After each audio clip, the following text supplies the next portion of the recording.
Do you know how much water it takes to produce 1 kilogram of cotton? Why do I feel like I'm about to be offended? Oh shit. Here we go again. My last little upper echelon people kind of looking down on us and telling us we're the problem is fast fashion, which I think you may have seen Valuetainment podcast talk about fast fashion. Did you see that one, Patrick, talk about that at all? I reckon I did. I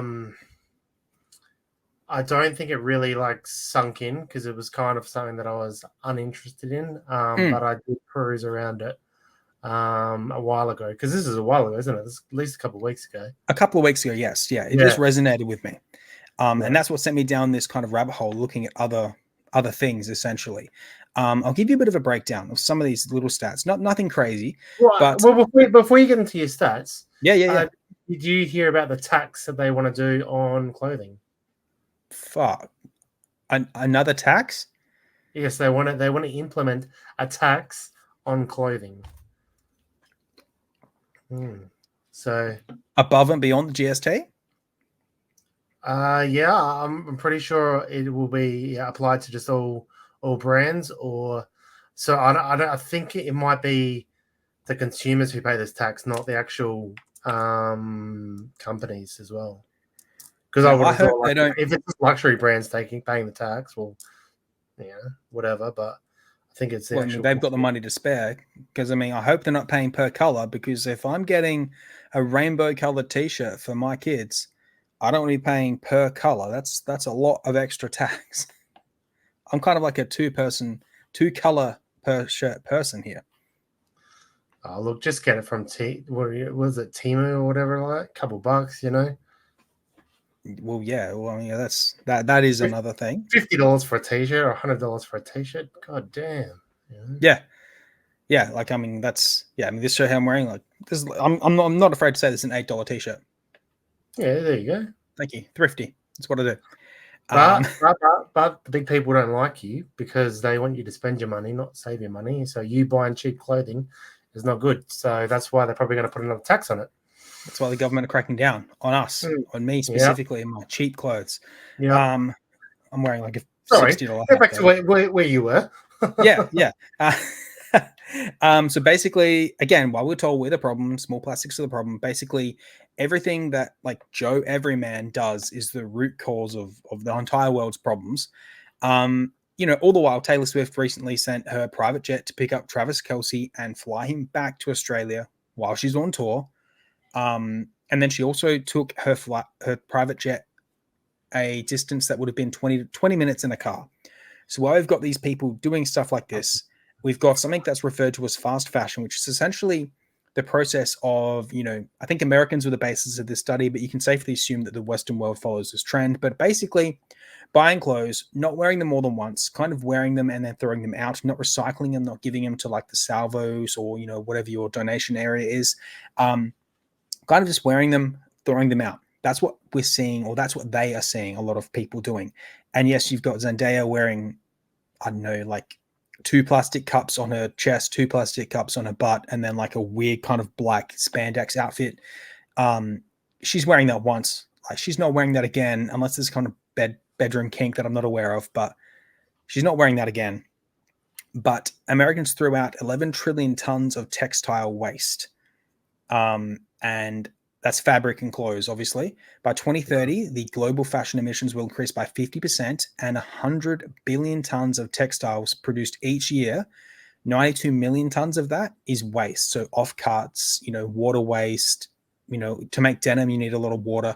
So in the last 15 years, 35% of people are less likely to wear the same outfit multiple times. And also the fashion industry, most damning of all, is responsible for 20% of the global wastewater. I'd also like to know what the percentage is of these big companies that instead of, lowering the price, let's say that, they have a summer range, right? They put it at a certain price. It does pretty well, but they still have some leftover. Instead of putting it on discount, they will just literally just bin that. Instead of donating whatever, they just literally bin it, what do you know what the percentage of that is, or does that not say that? It didn't break that. It didn't break that down. They probably put that would in be the very interesting. they probably put that in the textile waste kind of category, I guess. Okay. But I know you're right about that. I've seen videos of people who go dumpster diving and they find that shops have just chucked out boxes of clothes.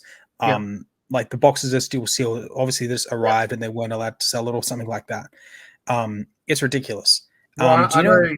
I know TK Maxx. Yeah. There was a brand of some kind of shoe or whatever, and it was originally like $1,200. Then it was $1,000. Then it was $800. I think they dropped it to like $500. And then that person was like, "Oh, like wow, that's a pretty good discount." Went to go back and get them, and they had literally chucked them in the bin. And she's like, "Oh, you know, can I have them?" And she's like, "Well, no, but you can buy them for $500." And she's like, "Well, you were binning them anyway."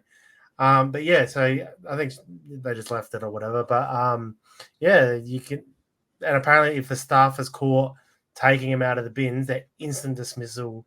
So you can't, go ravaging yourself or anything like that. But yeah, that's really ridiculous. I also have one other thing to tell you on this topic before we kind of dissect it.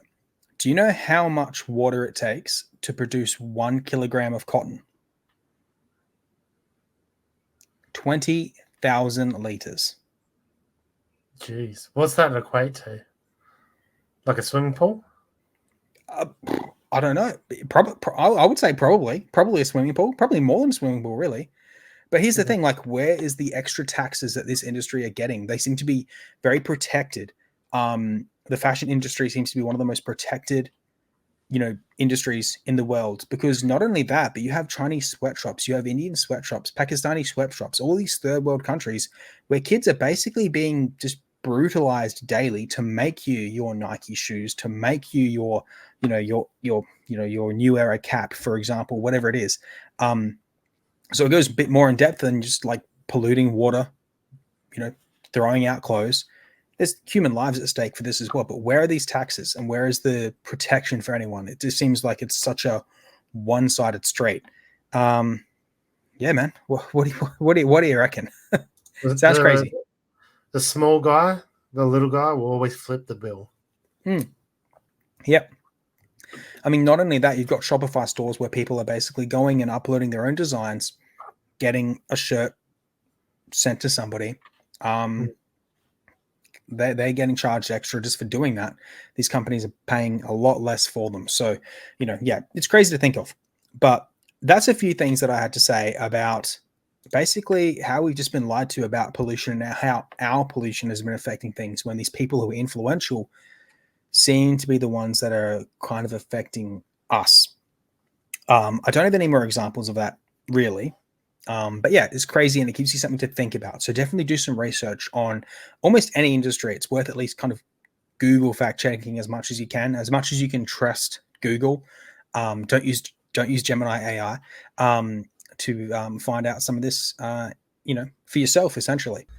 Thank you for watching Glass Culture Podcast. If you liked this video, click here to subscribe. If you want to see the full podcast, click here.